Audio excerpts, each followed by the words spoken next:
The Dying Light Halloween event 2021 has finally gone live, and they kicked it off with another great trailer where we see Crane releasing his evil twin Van Crane from the mirror, only to be straight up murdered by him and dumped in the bathtub. This event runs until November the 8th on all platforms, but sadly not for Switch. Hopefully that is something that we'll see in the future though. This event brings back all of the usual Halloween favourites, but this time they've added a Volatile Rush. Now if you've played any viral rush events, then you'll know that this is basically going to mean getting totally harassed by volatiles after dark. Okay, so that may not sound too inviting to some of you, but you will be rewarded with a gold version of the new Sword of Night, if you're brave enough to kill 15 of them, that is. If you don't want to take part in the event, then go to Options, select Online, and then turn off Community Events. As well as the info card for the event on the main menu, you're also going to find one for the brand new Van Crane bundle. There's a link to purchase it from the game, however you can just search for it on your platform store. Don't worry, I'm going to be covering the full bundle in detail in a separate video. I couldn't take part in a Halloween event without dressing up for it though, so I did have to change into the Van Crane outfit before I started. Now this outfit isn't simply cosmetic, it enables any throwable melee weapon to come flying back to you after a hit. It works similarly to the Super Crane grappling hook, but it's a bit more like casting a fishing rod at the zombies really. And speaking of Super Crane, that has also made a comeback for this event, meaning that even if you don't have the Van Crane DLC, you'll be able to fling the zombies with the grappling hook if you hold down the button after throwing it at them.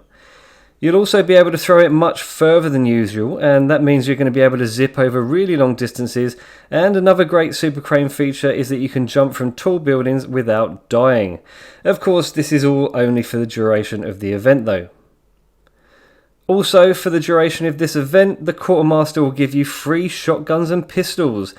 And if you sleep tonight and then back today again, he restocks, so you really can farm as many as you like of these things now, and keep them in your stash for, future.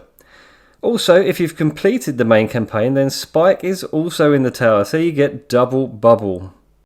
Okay, so let's look at the bounties for the event then. The community challenge is to collect as many mysterious potions as possible to receive 3 king mods if the target of 1 million is met. They're basically the drunken pumpkin potions from last year's trick or treat bounty, and drinking them can be a treat, like this ultra fast combo that I found, or if you're unlucky then it might be a trick in the form of either reversing the controls or even turning you upside down, which is very disorientating and dangerous if you're surrounded by zombies. So the easiest personal bounty is the Cull challenge. You just have to kill 30 biters to get a random gold weapon straight after completion. If your inventory's full, then it will go straight into your stash, so you won't miss out on it. Don't forget to search the bodies though to help with the community challenge at the same time. Next is the Purge bounty, which isn't quite so easy this time, as you're going to need to kill 10 goons, and they of course are much tougher enemies. But an even bigger problem this time around is finding one in the first place, as the map no longer shows goon areas and you're just going to have to wander around until you find one. Now, I did find one at this location, but you have to wonder if it's worth all the effort when you're only going to get another random gold weapon for it. And we just achieved that very easily by killing 30 biters. But the real event here is the big game bounty for the Sword of Night reward, and of course this is where we're going to have to experience the new Volatile Rush. And as I'd already downloaded the Van Crane DLC, I thought it would be a good time to test the silver bullets of the Dawn Light pistol, as it's supposed to one-shot pretty much anything. After sneaking up on my first Volatile, that claim was proven to be true.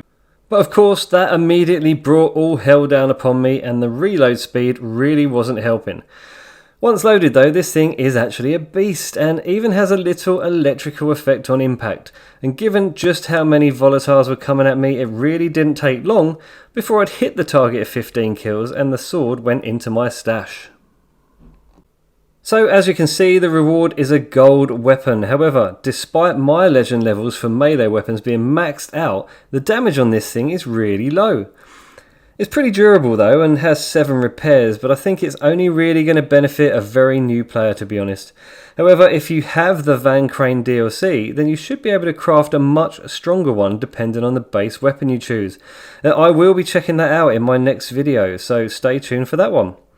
So what does it look like then? Well, for a start, it does look really cool in the dark with this glowing wave-like effect running along the blade.